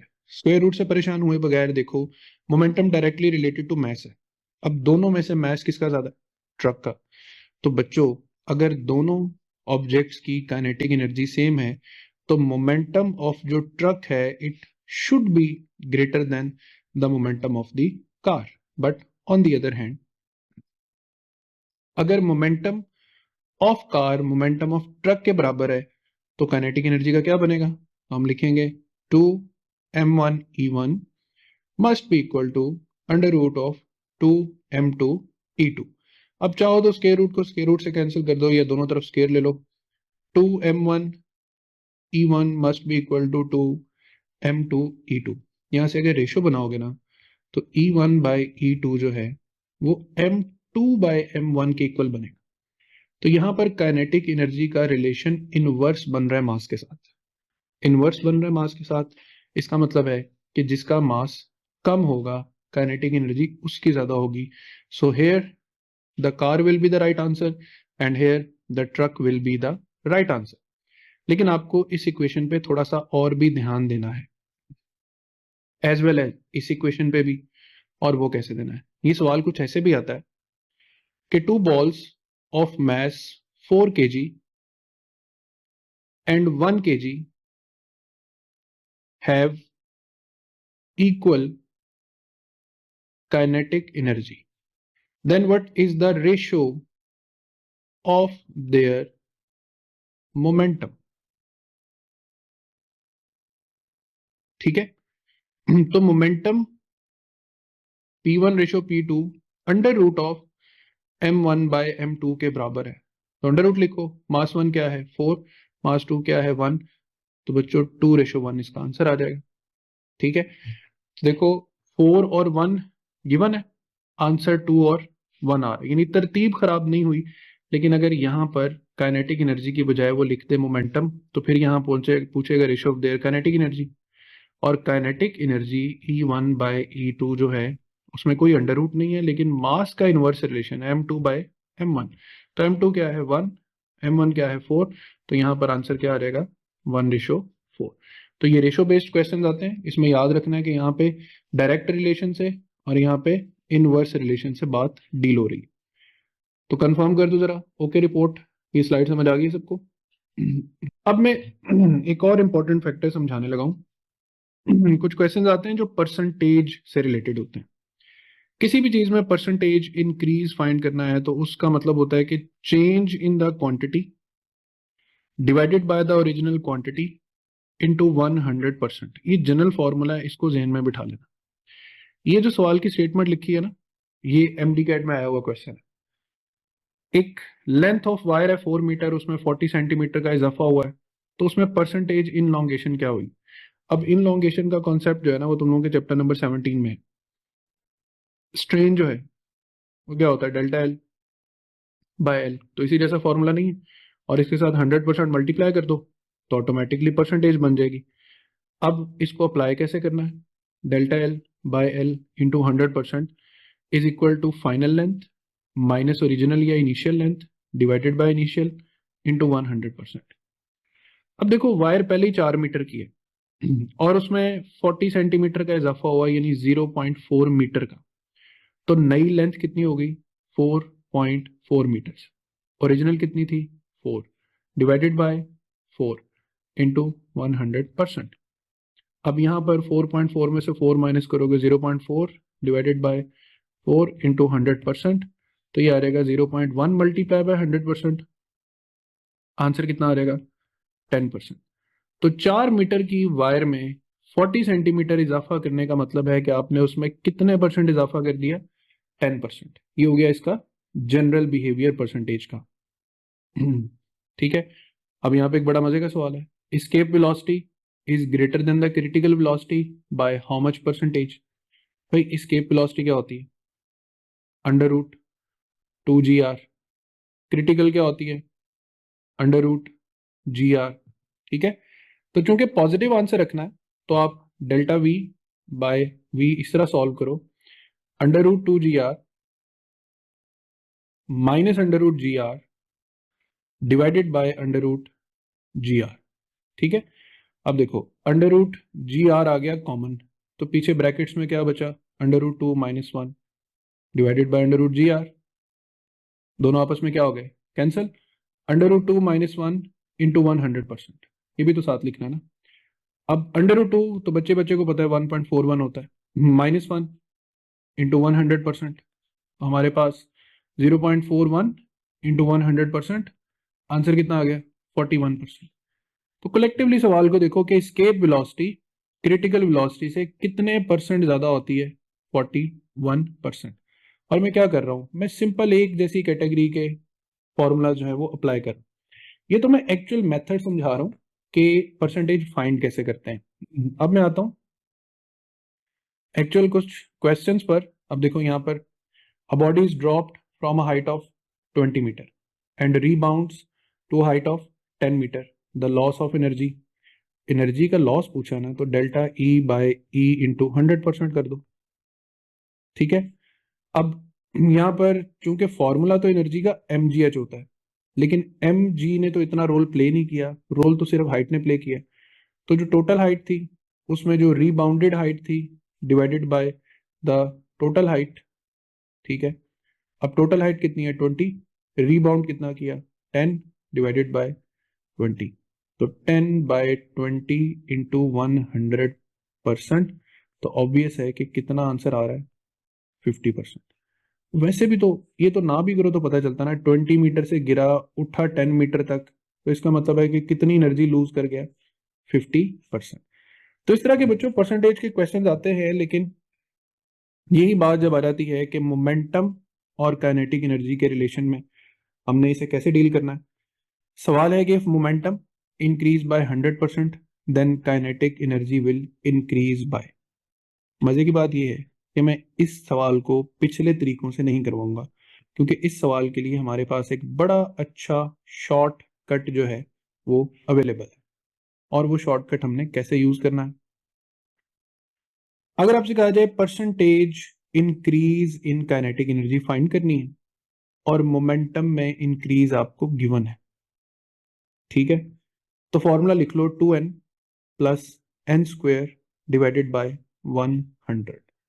पहले तो इसके अपने पास लिख लो, देख लो, अगर याद हो गया तो भी ठीक है।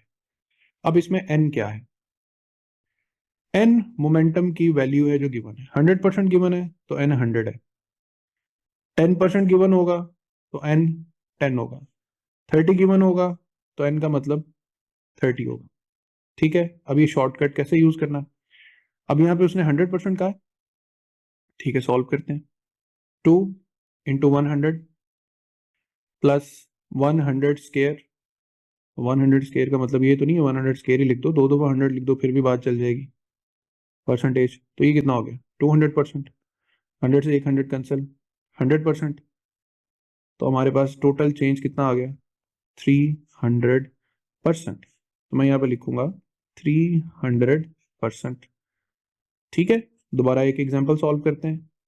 अब फर्ज करो वो कहते हैं कि मोमेंटम इंक्रीज बाय 10%, तो kinetic energy will increase bye 2 into 10 plus 10 square divided by 100, और इस पूरे को सिर्फ परसेंटेज से मल्टीप्लाई करते हैं, तो 20 प्लस 1, तो कितने परसेंट हो गया 21%, तो लो जी यहाँ पे 21% आ जाएगा, यहाँ पे 44% आएगा। बस दो वैल्यूज लिखूंगा मैं, 30 40 60 अप टू 90, ये सारी वैल्यूज तुम लोग खुद सॉल्व करोगे और टेबल को फिलअप करोगे, ठीक है। ये शॉर्टकट आएगा, और इसकी मजे की बात बताता हूँ। मजे की बात ये है, ये ऐसे डिजिट्स मैंने लिखे हैं जिन डिजिट्स में क्वेश्चन आएगा, अगर वो कहेगा मोमेंटम इंक्रीज बाय तो वो हमेशा 20% देगा और उसका आंसर होगा 44%।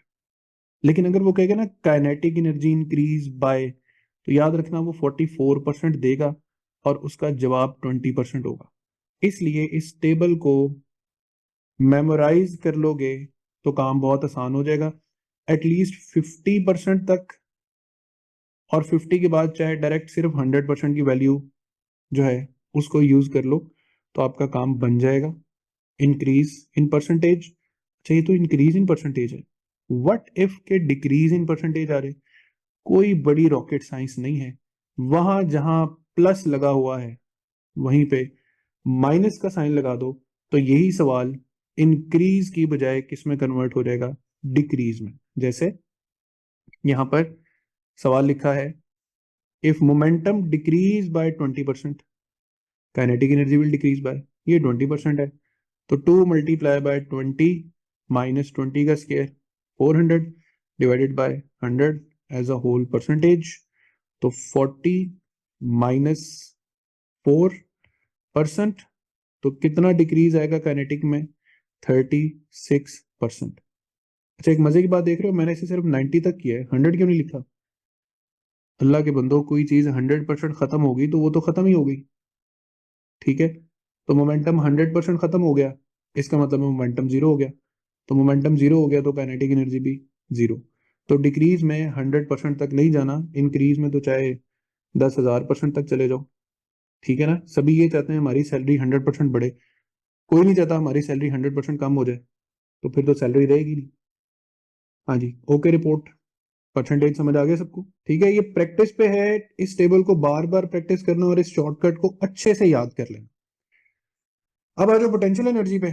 पोटेंशियल एनर्जी एनर्जी की स्टोर्ड फॉर्म ग्रेविटेशनल पोटेंशियल को क्या लिखते हैं, mgh। इलास्टिक पोटेंशियल क्या होती है, 1/2 k x square. Electric potential क्या होती है, q डेल्टा v। जिस मुनासबत से क्वेश्चन आ जाए उस मुनासबत से हमने इसको डील कर लेना है। यहाँ पर ऊपर एक सवाल आया था ना, परसेंटेज लॉस, तो ये देखो ये परसेंटेज लॉस का फॉर्मूला लिखा हुआ है कि बॉल किस हाइट से गिरती है, किस तक रीबाउंड होती है। और पोटेंशियल एनर्जी अगर डिफरेंट हाइट्स पे देखें तो एक बात, एक रूल याद रखना, हाइट हमेशा नीचे से ऊपर की तरफ रखनी। ये बॉक्स पड़ा हुआ है ना, इसकी नीचे से ऊपर तक की हाइट ये h1 है, ये नीचे से ऊपर तक की हाइट h2 है। तो जब ये इस पॉइंट से इस पॉइंट तक आया तो इसका change of potential energy mg, greater height minus smaller height से इसको सॉल्व करना। आगे बढ़ते हैं।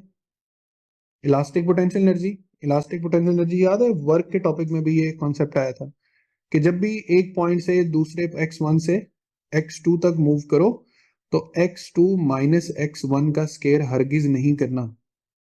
ठीक है, इस पॉइंट पे कितनी पोटेंशियल एनर्जी है, इस पॉइंट पे कितनी पोटेंशियल एनर्जी है, उन दोनों का डिफरेंस लेना है, 1/2 k x2 square minus x1 square. और अगर दो पोटेंशियल एनर्जीज का आपस में कंपेयर करते हो u2 बाय u1, तो 1/2 k x2 square divided by 1/2 k x1 square, k से k कैंसिल हो जाएगा और ये वाला रेशियो जो है ये आपके पास दोबारा से बिल्डअप हो जाएगा, और ये हमने वर्क के टॉपिक में भी देखा था। अब आते हैं interconversion of kinetic and potential energies पर। Interconversion of kinetic and potential energy में बच्चों थोड़ा सा हवाला याद करवा देता हूं मैं। पार्टिकल पहले पॉइंट ए पर है, फिर वो गिरते हुए बी पर आता है, फिर वो अल्टीमेटली गिर के सी पे आ जाता है।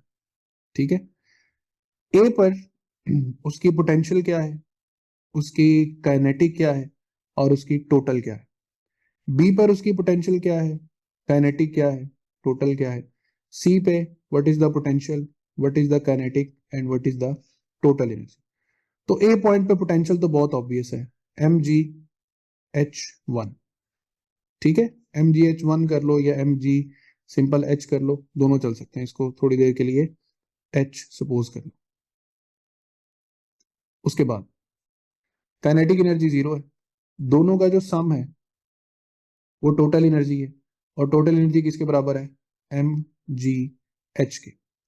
अब हम पहले सी पॉइंट को देख लेते हैं। सी पॉइंट पे बॉडी बिल्कुल ग्राउंडेड हो गई है, तो हाइट तो 0 हो गई, पोटेंशियल 0, काइनेटिक जितनी पोटेंशियल थी उतनी काइनेटिक हो जाएगी, total energy remains constant, remains maximum. Is that okay? अच्छा, अब एक बात पे ध्यान दो, पोटेंशियल एनर्जी भी with respect to height vary कर रही है, ये डिस्टेंस वेरी कर रही है, और काइनेटिक एनर्जी भी with respect to height vary कर रही है। इसका मतलब है पोटेंशियल एनर्जी और काइनेटिक एनर्जी का किसी हाइट से गिरते हुए डिस्टेंस के साथ डायरेक्ट रिलेशन है। एक डायरेक्टली डिक्रीज करेगी, एक डायरेक्टली इंक्रीज करेगी। देखो मैं एक ग्राफ दिखाता हूं, ये देखो यहां से ग्राफ को देखो कि हमारे पास किसी भी डिस्टेंस के अकॉर्डिंग ये हाइट है ना, हाइट जैसे जैसे बढ़ रही है, हाइट जैसे जैसे बढ़ रही है, हाइट जैसे जैसे बढ़ रही है, तो पता ना बिल्कुल ग्राउंड पे तो काइनेटिक एनर्जी मैक्सिमम होगी अगर किसी चीज को अपवर्ड थ्रो करें, और जैसे जैसे वो ऊपर की तरफ जाएगी उसकी काइनेटिक एनर्जी कम होती जाएगी, और हाईएस्ट पॉइंट पे उसकी काइनेटिक एनर्जी क्या हो जाएगी, 0। तो ये वो इंस्टेंट है जहां हमने बॉडी को ऊपर फेंका है, और जैसे जैसे वो ऊपर की तरफ जा रही है काइनेटिक एनर्जी में लीनियर डिक्रीज आता जा रहा है। काइनेटिक में लीनियर डिक्रीज आ रहा है तो क्या हुआ, पोटेंशियल में हमारे पास लीनियर इंक्रीज आने लग जाएगा। तो ये दोनों ग्राफ ओके हो गए, पोटेंशियल एनर्जी और काइनेटिक एनर्जी का। ठीक है, अच्छा ये हो गया पोटेंशियल एनर्जी का ग्राफ, ये हो गया काइनेटिक एनर्जी का ग्राफ, और इसमें ये रहा कौन सी एनर्जी का ग्राफ, टोटल एनर्जी का graph, which at any point remains constant and remains maximum. Moving forward, अब देखो जो बी पॉइंट है उस बी पॉइंट के लिए पार्टिकल ने पोटेंशियल एनर्जी अब कितनी गेन की है। देखो ऊपर से नीचे तक पार्टिकल अगर x डिस्टेंस तक कवर कर चुका है तो अब जो h2 है वो बेसिकली उसके पास h माइनस एक्स के बराबर है, ये h हाइट है, इसमें से x को कर दो माइनस, तो पीछे क्या बचा, h माइनस एक्स, तो mgh माइनस एक्स, ये हो गई पोटेंशियल। और काइनेटिक एनर्जी यहाँ पे क्या हो, देखो काइनेटिक एनर्जी फाइंड करनी है, तो kinetic energy at b is equal to 1/2 mvb square. Velocity find करनी है, third equation, 2as is equal to vf square minus vi square. 2g, और बॉडी ने कितना डिस्टेंस कवर किया b तक, x। Final velocity vb square है, initial velocity va square है, va तो 0 है, तो vb स्केयर की वैल्यू क्या आ रही है, 2gx। यहाँ पे 1/2 m, आगे लिखेंगे 2gx, ठीक है, 2 से 2 कट गया, तो काइनेटिक एनर्जी कितनी आ गई, mgx। अब काइनेटिक एनर्जी बच्चा पार्टी एक तो 1/2 mv स्केयर भी होती, लेकिन अगर कोई बॉडी ऊपर से नीचे की तरफ गिर रही है और बताया है कि उसने ऊपर से नीचे तक ये फलां डिस्टेंस कवर किया है, तो स्मार्टली तुम यहां से भी काइनेटिक एनर्जी निकाल सकते हो। फॉर्मूला तो पोटेंशियल का लग रहा है, ऐसे लग रहा है जैसे पोटेंशियल का फॉर्मूला हो, लेकिन इससे फाइंड क्या हो सकती है, काइनेटिक एनर्जी। तो काइनेटिक एनर्जी mgx से भी फाइंड हो सकती है अगर तुम लोगों को ये x डिस्टेंस पता हो। और टोटल एनर्जी फिर से क्या आ जाएगी, mgh। So as the potential energy bears a loss, kinetic energy suffers a gain। तो इसी को तो कहते हैं कि loss of potential energy is equal to gain of kinetic energy. पहले ये ऑब्जेक्ट h1 हाइट पर है और गिर के ये अब रह गया है h2 हाइट पर, तो इसका पोटेंशियल एनर्जी का लॉस है mg h1 माइनस h2। शुरू में इसकी वेलोसिटी v1 0 है, और इस पॉइंट पर बढ़ते बढ़ते वेलोसिटी v2 हो गई है जो नॉट इक्वल टू 0 है, तो काइनेटिक एनर्जी का चेंज आ जाएगा 1/2 m v2 square minus v1 square. ठीक है। अच्छा, ये पूरी इक्वेशन इसलिए लगानी पड़ेगी कि बॉडी अगर दरमियान में हवा में कहीं पूछ लिया कि भाई इस पॉइंट पर वेलोसिटी क्या है या पोटेंशियल एनर्जी क्या है, अगर ये जो बी ऑब्जेक्ट है ये बिल्कुल ही ग्राउंडेड हो चुका है, तो देखो हमारे पास H2 क्या हो गया, 0, ठीक है, और V1 पहले ही क्या है, 0, तो इक्वेशन सिर्फ इतनी सी रह जाएगी, mgh is equal to 1/2 mv square, और यहाँ से v is equal to √2gh से तुम आराम से स्पीड भी कैलकुलेट कर सकते हो अगर बॉडी पूरी तरह ग्राउंडेड हो चुकी है। जैसे इस डाइवर के बारे में कहा जाए कि इस डाइवर ने 10 मीटर की हाइट से जंप किया है, लेकिन जब ये सिर्फ 5 मीटर की हाइट पर है स्विमिंग पूल से, तो इसकी पोटेंशियल एनर्जी या स्पीड बताओ, तो आप लिखोगे mg h1 minus h2 is equal to 1/2 mv2 square. 1 इसलिए कि भाई जब इस लगड़ बगड़ ने जंप कर ही दिया, ठीक है, तो इसकी इनिशियल वेलोसिटी तो 0 हो जाएगी। तो that's how you can calculate loss of potential is equal to gain of kinetic. ये तो पिछले वाला केस तो हो गया आइडियल केस। आइडियल केस क्या, that mgh wholeheartedly converted into kinetic energy. लेकिन रियल केस में जब कोई ऑब्जेक्ट जमीन की तरफ गिरता है, तो एयर फ्रिक्शन फोर्स F जब तक वो गिरता रहता है उस डिस्टेंस तक एक वर्क करती रहती है जो अगेंस्ट द मोशन होता है। तो F फोर्स है, H डिस्टेंस है, फोर्स और डिस्टेंस का प्रोडक्ट क्या होता है, work. And here we will consider work done by friction as a negative work. तो बॉडी के पास टोटल एनर्जी कितनी है, mgh, उसमें से वर्क डन अगेंस्ट फ्रिक्शन क्या हो जाएगा, माइनस हो जाएगा, and the rest of the energy will appear as the kinetic energy. Exact ये इक्वेशन एमडी कैट के पेपर में डायरेक्ट इक्वेशन पूछेगी, ये कोई न्यूमेरिकल प्रॉब्लम नहीं है, सिर्फ इक्वेशन पूछेगी कि when a particle suffers a friction then what is the equation. और एक और बात, अगर हाइट के बजाय इंक्लाइंड प्लेन की बात है, तो इस प्लेन का सारा डिस्टेंस s कहलाएगा और इसकी हाइट h कहलाएगी। सो mgh पर बॉडी खड़ी हुई है, लेकिन वो s डिस्टेंस पर रगड़ खाएगी, तो एफ एस लिखोगे यहां पर इज इक्वल टू mgh। इस न्यूमेरिकल से चैप्टर नंबर 4 का आई थिंक 5th न्यूमेरिकल है, इसको सॉल्व करना वो इस फॉर्मूला से होना, और मजे की बात है उसमें कैलकुलेटर का भी यूज नहीं होगा। और परसेंटेज लॉस ऑफ एनर्जी मैंने दोबारा वही फॉर्मूला के delta E bye E into 100%। Is that okay? Inter conversion cover हो गया सब बच्चों का? ठीक है, तो ये दो ग्राफ्स हो गए। अब इन ग्राफ्स पे जरा दोबारा एक बात सुन लो। हमारे पास जो पोटेंशियल एनर्जी या काइनेटिक एनर्जी का graph with respect to distance है, वो एक स्ट्रेट लाइन है, स्ट्रेट लाइन ग्राफ। लेकिन नीचे दो ग्राफ सिर्फ इंफॉर्मेशन के लिए हैं कि अगर हम kinetic energy with respect to time या potential energy with respect to time graph बनाएं, तो दोनों ग्राफ जो हैं वो उनकी शेप्स हैं पैराबोलिक। ये पैराबोलिक शेप्स ज़हन में रख लेना, वैसे ये इतना कोई इंपॉर्टेंट कॉन्सेप्ट नहीं है। ठीक है, और इसके बाद आगे बढ़ते हैं। ठीक है, तो आगे बच्चों सेम उसी तरह क्वेश्चंस मैंने ऐड किए हुए हैं। देखो यहाँ पे क्वेश्चन आ गया ना, ये वाला, two bodies of masses 1 kg 4 kg moving with equal kinetic energies. तो काइनेटिक एनर्जीज इक्वल हो तो मोमेंटम का डायरेक्ट रिलेशन होता है अंडर रूट ऑफ मास से। डायरेक्ट रिलेशन का मतलब है तरतीब नहीं बदलेगी, और अंडर रूट का मतलब है कि 4:2 बन जाएगा, तो 1:2 हमारे पास राइट आंसर आ जाएगा। ठीक है, two balls at same temperature collide, what is conserved? Remember that momentum in every type of collision always remains conserved. If momentum of a body increase by 20%, shortcut मैंने बताया है, मैंने कहा था वैल्यू याद रख लेना, शॉर्टकट भी नहीं लगाना पड़ेगा, एक जैसे सवाल ही आते हैं।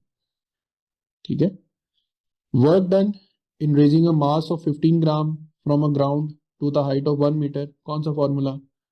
mgh। ठीक है, a body is falling under gravity. When it loses gravitational potential energy by u, its speed and the mass of the body will। अब काइनेटिक एनर्जी या पोटेंशियल एनर्जी लिख लो 1/2 mv²। तो आपने मास बताना है, तो 2u डिवाइडेड बाय v², ये C option आ जाएगा। ठीक है, ये सॉल्व भी किया हुआ है। तो इसी तरह ये क्वेश्चंस पढ़ते जाना, सॉल्यूशन साथ दिए हुए हैं। मेन काम था आपको आइडियलाइज करवाना कि आपने एनर्जी से घबराना नहीं है, इसको प्रॉपर तरीके से डील करना है। ठीक है, ये जितने क्वेश्चंस यहाँ पे दिए हुए हैं सब मैंने सॉल्व किए भी हुए हैं, आपको मैं सेंड करता हूँ ये फाइल। तो ये बच्चों आज हमारा जो नेक्स्ट टॉपिक है, टॉपिक नंबर या यूनिट नंबर 2 जो है, ये भी आज खत्म हो गया।